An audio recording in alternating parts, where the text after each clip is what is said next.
Hello प्यारे बच्चों, आज आपका 8वीं का हिंदी का पेपर हो चुका है। इंग्लिश मीडियम का है ना, 4 मार्च को। तो आप इस प्रश्न पत्र के प्रश्नों के उत्तर को मिला लीजिए। विषय हिंदी, द्वितीय भाषा, कक्षा 8 है ना, इंग्लिश मीडियम का पेपर है। बहुविकल्पीय प्रश्न, प्रश्न क्रमांक 1 से 5।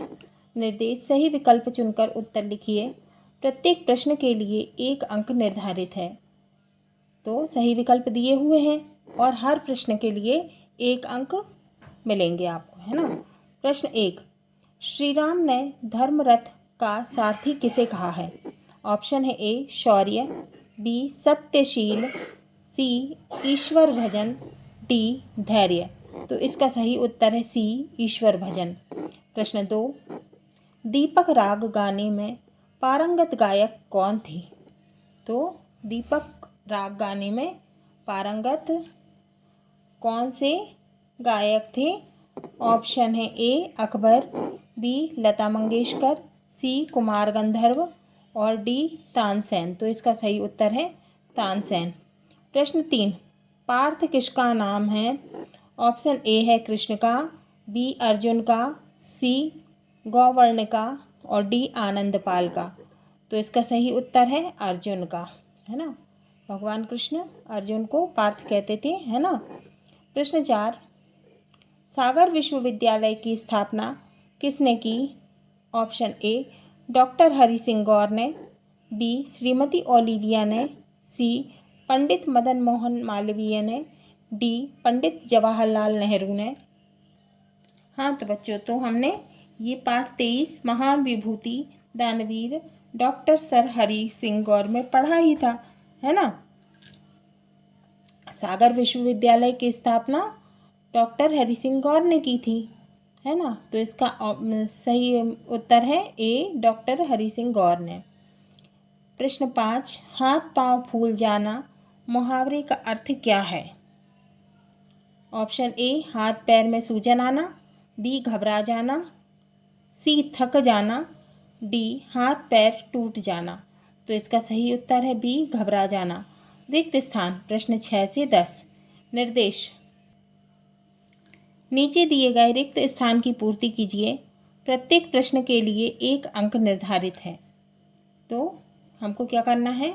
रिक्त स्थान की पूर्ति करना है और हर एक प्रश्न के लिए 1 अंक निर्धारित है। प्रश्न 6, रणभेरी सुन सुन विदा विदा जब डैश पुलक रहे होंगे। तो क्या आएगा इसमें? सैनिक। रिक्त स्थान में क्या आएगा? सैनिक। रणभेरी सुन सुन विदा विदा जब सैनिक पुलक रहे होंगे। प्रश्न 7, भट्ट शब्द का अर्थ योद्धा होता है। रिक्त स्थान में क्या आएगा? योद्धा। भट्ट शब्द का अर्थ योद्धा होता है। प्रश्न 8, कलरी पायट्टू मार्शल आर्ट के संस्थापक डैश को माना जाता है। किसको माना जाता है? महर्षि परशुराम को। तो हमने पाठ 24 महर्षि परशुराम पढ़ा ही था, है ना। प्रश्न 9, सेठ बनारसी दास वृद्धा माँ के आगे डैश बनकर खड़े थे। रिक्त स्थान में आएगा याचक। सेठ बनारसी दास वृद्धा माँ के आगे याचक बनकर खड़े थे। प्रश्न 10, पहाड़ टूट पड़ना मुहावरे का अर्थ होता है मुसीबत आना या फिर मुसीबत आन पड़ना। तो रिक्त स्थान में आएगा मुसीबत आन पड़ना। पहाड़ टूट पड़ना मुहावरे का अर्थ मुसीबत आन पड़ना है। अति लघु उत्तरीय प्रश्न, प्रश्न 11 से 16। निर्देश, नीचे दिए गए प्रश्नों के उत्तर एक शब्द या एक वाक्य में लिखिए। प्रत्येक प्रश्न के लिए 2 अंक निर्धारित हैं। तो इसमें प्रत्येक प्रश्न के लिए, हर एक प्रश्न के लिए कितने अंक मिलेंगे? 2।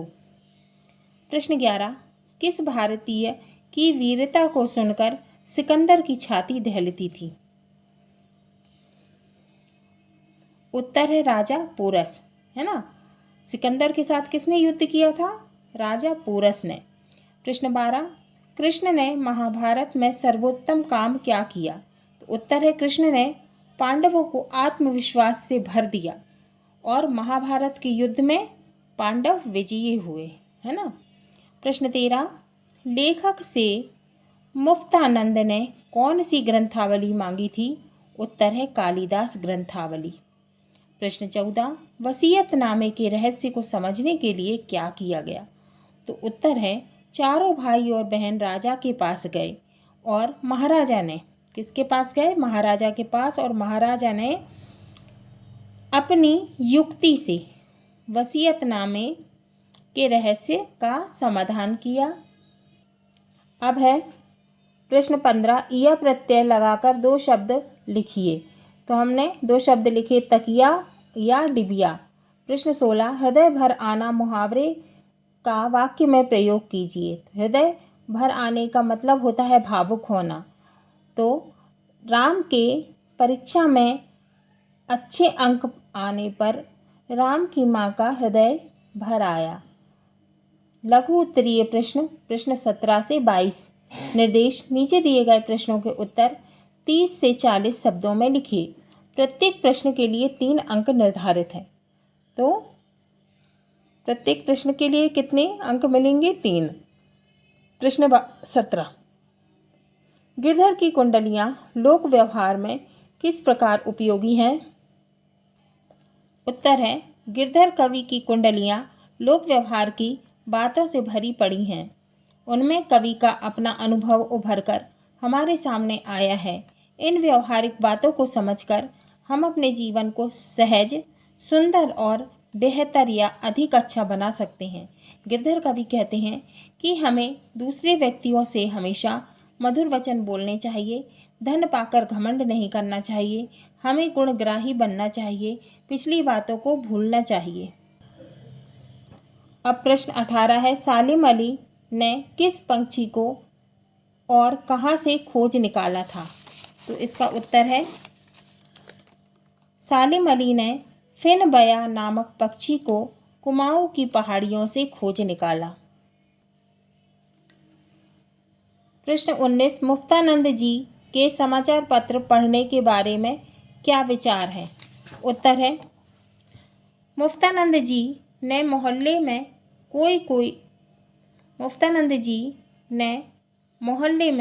कौन कौन अखबार मंगाते हैं उनकी नामावली याद कर ली थी। समय समय पर वे उनसे अखबार मांग लिया करते थे। पैसा खर्च करके समाचार पत्र पढ़ना वे पाप समझते थे। प्रश्न 20, ज्ञान विज्ञान के क्षेत्र में संसार को प्राचीन भारत की क्या देन है? उत्तर है ज्ञान विज्ञान के क्षेत्र में संसार को प्राचीन भारत की सबसे बड़ी देन है शून्य सहित केवल 10 अंक संकेतों से भी संख्याओं को व्यक्त करना। इसके अलावा आर्यभट्ट ने ही सबसे पहले सूर्य ग्रहण, चंद्र ग्रहण का वैज्ञानिक कारण बताया। उन्होंने ही सबसे पहले यह बताया कि पृथ्वी निरंतर नहीं बल्कि अपनी धुरी पर घूमती है। अब है प्रश्न 21, निम्नलिखित शब्दों के विलोम शब्द लिखिए। शब्द दिए हैं उचित, विजय, अपेक्षा। उचित का विलोम होगा अनुचित, विजय का विलोम होगा पराजय, अपेक्षा का विलोम होगा उपेक्षा। अब है एक और रह गया। प्रश्न 22, शीतकालीन अवकाश में अपने नाना नानी के यहाँ जाने की सूचना देते हुए उन्हें एक पत्र लिखिए। उत्तर है प्रिय नाना नानी, सादर प्रणाम। मैं यहाँ पर कुशल पूर्वक हूँ। आशा करता हूँ या करती हूँ कि आप भी कुशल पूर्वक होंगे और स्वस्थ होंगे। मुझे यह बताते हुए खुशी हो रही है कि मैं शीतकालीन अवकाश में आपके पास आ रहा हूँ या रही हूँ। मैं अपनी छुट्टियों का इंतज़ार कर रही थी या रहा था। आपका जो कुछ भी आपका नाम हो वो लिखना। फिर है दीर्घ उत्तरीय प्रश्न, प्रश्न 23 से 26। निर्देश, नीचे दिए गए प्रश्नों के उत्तर 70 से 80 शब्दों में लिखिए। प्रत्येक प्रश्न के लिए 5 अंक निर्धारित है। प्रश्न 23, निम्नलिखित पंक्तियों की संदर्भ सहित व्याख्या कीजिए। न सीमा का हमारे देश ने विस्तार चाहा है, किसी के स्वर्ण पर हमने यह नहीं अधिकार चाहा है, मगर यह बात कहने में न चूके हैं न चूकेंगे। लहू देंगे मगर इस देश की माटी नहीं देंगे। उत्तर, यह डैश नहीं देंगे। संदर्भ, प्रस्तुत पद्यांश हमारी पाठ्य पुस्तक भाषा भारती के पाठ 13 न यह समझो कि हिंदुस्तान की तलवार सोई है से लिया गया है। इसके कवि रामकुमार चतुर्वेदी चंचल हैं। प्रसंग, प्रस्तुत पद्यांश में कवि ने यह बताया है कि हम किसी दूसरे की वस्तु पर अपना अधिकार नहीं जताते। यदि कोई हमारी धरती की तरफ देखे तो हम सहन नहीं करेंगे। व्याख्या है, कवि कहते हैं कि हमने किसी भी दूसरे देश पर आक्रमण करके अपना अधिकार नहीं जमाया और न ही किसी के सोने को पाने के लिए हमने उस पर अपना अधिकार जताया है। लेकिन यह बात हम कहने में नहीं चूकते कि किसी ने हमारी धरती पर नज़र उठाई तो हम अपनी जान की बाजी लगा देंगे, अपना रक्त बहा देंगे। यदि किसी ने लालच भरी निगाहों से हमारी आज़ादी को देखा तो हम प्रलय की आग लगा देंगे। इसीलिए यह मत समझना कि हिंदुस्तान की तलवार सोई है। अब है प्रश्न 24। आत्मविश्वास के बूते पर जीवन में सब कुछ करना संभव है। किसी एक महापुरुष का उदाहरण देते हुए कथन को स्पष्ट कीजिए। उत्तर है, आत्मविश्वास के धरातल पर जीवन में सब कुछ करना संभव है। व्यक्ति जीवन में विजय प्राप्त कर सकता है। आत्मबल से ही आगे बढ़ सकते हैं। मन में अच्छे विचारों का स्वागत करें, सफलता अपने आप आती है। मन में दृढ़ संकल्प करें, चुनौतियों का सामना करें, सफलता अवश्य प्राप्त होगी। हमारे सामने सुभाष चंद्र बोस का प्रत्यक्ष उदाहरण है। उन्होंने दुश्मनों का विरोध करने वालों को आत्मविश्वास के शस्त्र से नष्ट कर दिया। अथवा लेखिका की दृष्टि में डॉक्टर चंद्रा सामान्य जनों से किन बातों में भिन्न थी? तो ये दो क्वेश्चन दिए हुए हैं, बीच में क्या लिखा है? अथवा। तो इन दोनों में से क्या करना था आपको? एक करना था। अब है उत्तर, लेखिका की दृष्टि में डॉक्टर चंद्रा सामान्य जनों से बिल्कुल भिन्न थी, माने अलग थी। सामान्य जन अपनी विपत्ति के कठिन क्षणों में विधाता को दोषी ठहराते हैं व अपना मानसिक संतुलन खो बैठते हैं। इधर डॉक्टर चंद्रा, जिनका निचला धड़ विकलांग था, फिर भी उनके चेहरे पर सदा प्रसन्नता व उत्साह रहता था एवं दुख की एक रेखा भी नजर नहीं आती थी। वे बुद्धिशील थीं, उनकी आंखों में अद्भुत उत्साह था। वह जिंदगी के हर क्षण को जीने वाली व आगे बढ़ने के लिए तरह तरह की महत्वाकांक्षाओं वाली थी।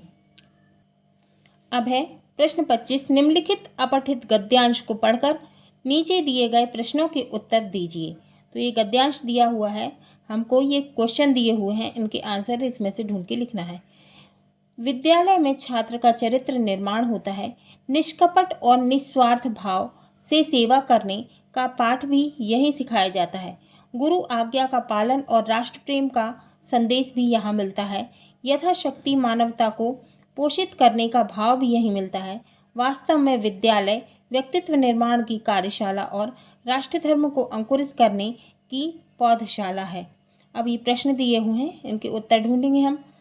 आ, गुरु की आज्ञा मानने का संदेश कहाँ मिलता है?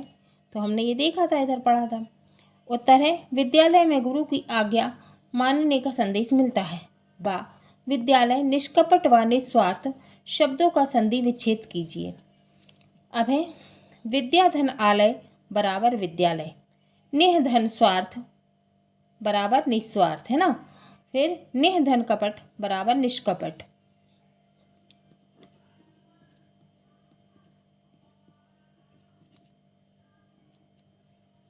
अब है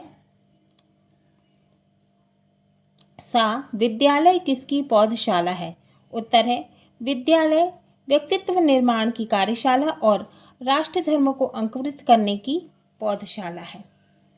प्रश्न 26। निम्नलिखित में से किसी एक विषय पर 75 से 100 शब्दों में निबंध लिखिए।